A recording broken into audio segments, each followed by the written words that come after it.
Hi, my name is Jeff Loewenstein. I'm a professor of organizational behavior. And my name is Goncalo. I'm also a professor of organizational behavior. What a coincidence. Right. And we both study creativity. That's right, although we got to it through different routes, right? So, exactly. So where did you go to school? Where did I go? I had an undergraduate degree from University of Michigan and Ann Arbor, and then a PhD in psychology as well from Northwestern University.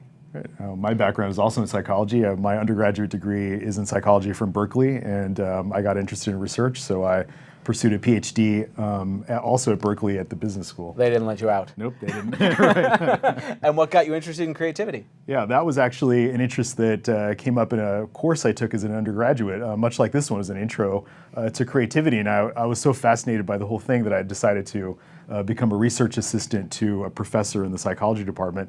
And then it just snowballed from there. I kept doing more studies and writing more papers, and here I am. Right, yeah, we got addicted. So how did you get addicted? Similar kind of thing. I was a painter and doing really badly at it, but fascinated by the creative process. And so I started studying the psychology of creativity as a college undergraduate and ran with that all the way into graduate school. Right, so do you have a perspective in your research that you have argued over the years, or what's your take on creativity? Yeah, so my view on creativity has been pretty much entirely focused on how people think. So what's the process that you go through when you're thinking to generate a different way of understanding the world than you had coming in? What about you? What was the process? What got you? What's your angle on creativity? Yeah, well, my focus is more on teams, so I'm interested in how people interact to share ideas that may be in their heads, but they may be reluctant to share with others. So my view on creativity is teams are more creative when they encourage individualism and permit people to stand out, to be different, and to be rebellious. And unfortunately, those are qualities that tend to be stamped out in corporate America. So that's my angle on it. We're going to put them back in. Right. So I married into creativity. My wife is a theater director, an acting teacher, and an actor herself.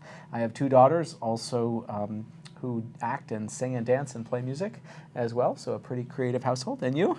Yeah, my wife is also a professor of organizational behavior in the same department as us, and we met in graduate school, and she's a sociologist who studies corporate demography, essentially at the firm level. Why do some firms live longer than others, and what are those dynamics over time? And she's also interested in innovation, so we really span the creativity innovation spectrum. And we have one daughter who's 8 years old. So excellent. What's been the most exciting part about creating this class, or what's been the highlight so far? So jumping in and teaching in the IMBA for the first time has been really exciting, but also really different because it's the first time I've ever co-taught a class. So we did it together, which I've never done before. Normally you're inventing your own materials in your own course, and this time we got to do it together. Yeah, that was a highlight for me as well, and actually teaching the course with someone with a different view, or looking at different elements of creativity. I feel like I learned a lot, and so absolutely. So we hope you do too.